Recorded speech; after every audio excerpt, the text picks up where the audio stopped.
जसं की मी कालही तुम्हाला सांगितलं पोळ्या सणाबद्दल माहिती. परंतु काल मी तुमच्याशी माझ्या चांगल्या आठवणी शेअर केल्या पोळ्याबद्दलच्या.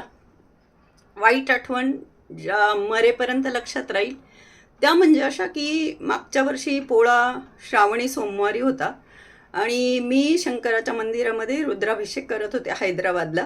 आणि मी जेव्हा देवाचं करते माझे फोन आले तरी मी फोन रिसीव नाही करत. तर माझ्या भाऊजाईचे फोन आला, मी रिसीव नाही केला तो फोन आणि रुद्राभिषेक केला आणि घरी आले आणि मला खूप भूक लागली होती, कारण उपवासांना म्हणजे श्रावणी सोमवारला आपण काही खात नाही शक्यतो, फळ वगैरे खाल्लं तर खातो. आणि मग मी खूप जोराचा पाऊस चालू होता, तो व्हिडिओसुद्धा आहे माझ्या चॅनलवर की प्रतीक मला सोडून आला आणि प्रशांतजी मला घ्यायला आले होते. मग मी रुद्राभिषेक वगैरे केला, घरी आले, जेवले आणि सगळं आवरलं. मग मला एक रात्री 10-1 वाजता आठवलं की आपला फोन वाजत होता, वो आपण पूजा करत असताना. मग मी फोन पाहिला तर मग भाऊजाईचा होता. तरी मग मी तिला फोन केला आणि मग तिने मला सांगितलं की त्यांना ॲडमिट केलं आहे.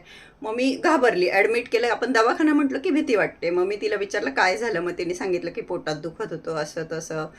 पण तेव्हा त्याला झोप लागलेली होती, तर मी म्हटलं की आपण त्याच्याशी उद्या बोलू. माझा लहान भाऊ सागर मिलिंदजवळ होता, मोठी बहीण होती बबला अक्का, ज्योती होती. तर त्याने लहान भावाला सांगितलं की तू घरी जा बो, पोळा सण आहे. आणि माझ्या भावाला आता शेती त्यांचा व्यवसाय आहे, तर त्याला बैल वगैरे घोडागाडीचा त्याला नाद होता आणि आपण शेतकरी बुवा, बैलांची पूजा केली पाहिजे. मी जसं तुम्हाला सांगितलं की लहानपणापासून आमच्या घरी पोळा हा खूप आनंदात उत्साहात साजरा केला जायचा. तर त्याने भावाला सांगितलं की मी ठीक आहे बुवा, तू घरी जा, बैलांना सजव वगैरे, पोळा कर. आता भाऊ सांगतोय म्हणून लहान भावाला घरी यायची इच्छा नव्हती, पण मग तो खूपच जोर देत होता म्हणून मग लहान भाऊ घरी आला आणि त्याने ते बैल वगैरे सजवले. पण त्याचा मूड ऑफच होता. आता मोठा भाऊ हॉस्पिटल म्हटल्यानंतर लहान भावाची मनोदशा काय असेल. त्याने स्वतः ते मिरवणुकीत धरले नाही, त्याने इतर त्याच्या मित्रांना वगैरे धरायला लावले किंवा त्याने काही फोटो वगैरे काढला नाही. तर माझ्या भावाने त्याला पोळा सणाचा बैल सजवायला घरी पाठवलं. त्याला काय माहिती की आपण घरी जाणारच नाहीये, किंवा लहान्या भावालाही काय माहिती की आपला भाऊ घरी येणारच नाहीये.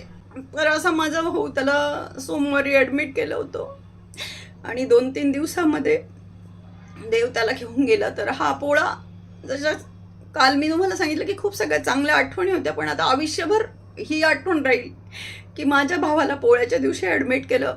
त्याने हॉस्पिटलला जायची बॅग स्वतः भरली, त्याने स्वतःचे कपडे, टी शर्ट, शॉर्ट पॅन्ट स्वतः घेतल्या, चालत म्हणजे एकदम चांगला चालत गेला आणि 3 दिवसामध्ये तो नाही राहिला. तर या पोळ्याच्या वाईट आठवणी कधीच नाही विसरू शकणार. परमेश्वराला हीच प्रार्थना आहे, माझा भाऊ जिथे कुठे त्याच्या आत्म्याला शांती लाभू दे.